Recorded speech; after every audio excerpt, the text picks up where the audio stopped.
मेरो तालु खुइल्यो। तपाईँ कति वर्ष भयो यहाँ साउदी आएको?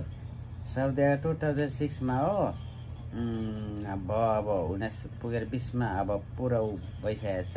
ल यत्रो वर्ष भाइ हो, तपाईँहरू गरी खानुहोस्, मेहनत गर्नुहोस्, परिश्रम गर्नुहोस् इमानदारी साथै।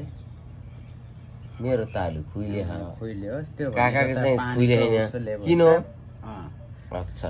अनि के हो भने घर परिवारले टचर दिँदाखेरि पनि एउटा के भने टचरले पनि तालु खुलिन्छ अरे। हजुर।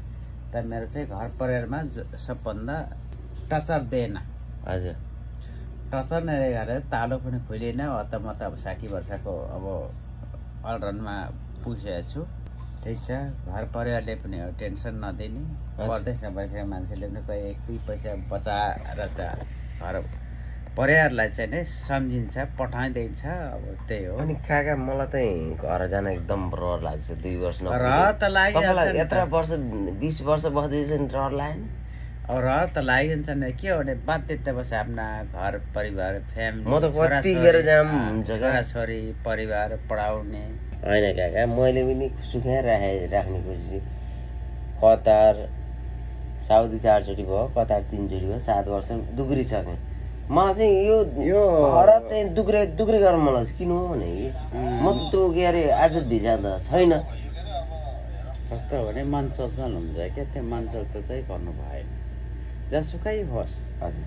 1-2 पैसा थोरै भयो भने धेरै भए पनि महिनाभरि हाम्रो चाहिने सेलेरी दियोस्, महिनाभरि त्यही राम्रो।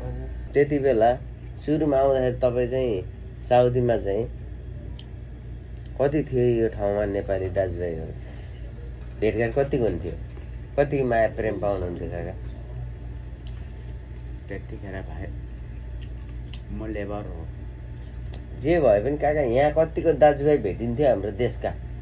दम्ममा चाहिँ भेटिन्थ्यो, गार्डनमा थियो। त्यो गार्डन बन्ने ठाउँमा पुरै खजुर पुरा त्यो एउटा हरियो झार छ अहिले। हजुर। त्यो थियो। त्यो गार्डनभित्र जङ्गल थियो। नेपाली होटल थियो, रेस्टुरेन्ट थियो। त्यहाँबाट चाहिँ पेप्सी एक बोतल लिएर चाहिँ जङ्गलभित्र लिएर चाहिँ बसेर खाने हो। हजुर। पिउने हो। त्यो गार्डन भएको ठाउँ पुरै जङ्गल थियो। हजुर। त्यतिखेर खाउने अनि त्यहाँदेखि जान्थ्यो। अहिले भने त्यसमा त जङ्गल छैन, पुरै गार्डन छ, बस्ने बेन्च छ, सिमेन्टको माथि यसो ओझेल जस्तो के छ, त्यतिखेर थिएन। पहिला भन्दा डिप्लोट साउदी बदलेकै हो। त्यतिखेर झार जङ्गल थिएन।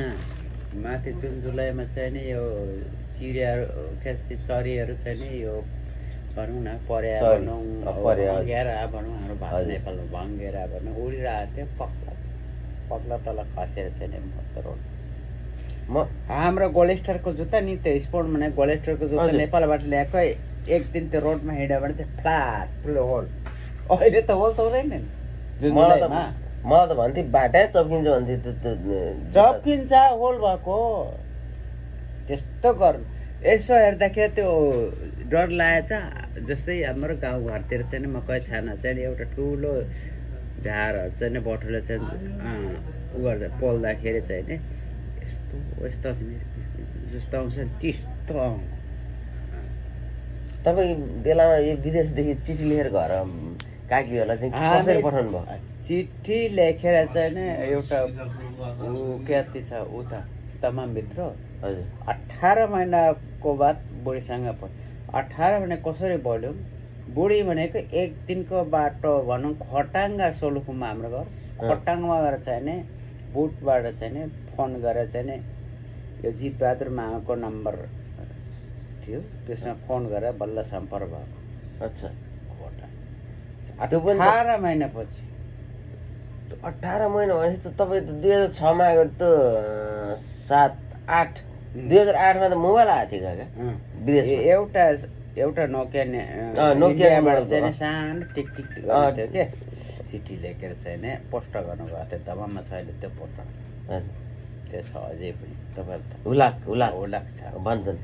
हुलाक छ। मिनापोर्टबाट चाहिँ नि त्यो मिनापोर्ट ब्रिज यसो दमनतिर आउने ब्रिज भन्दा दमनतिर आउने बित्तिकै राइटमा पर्छ एउटा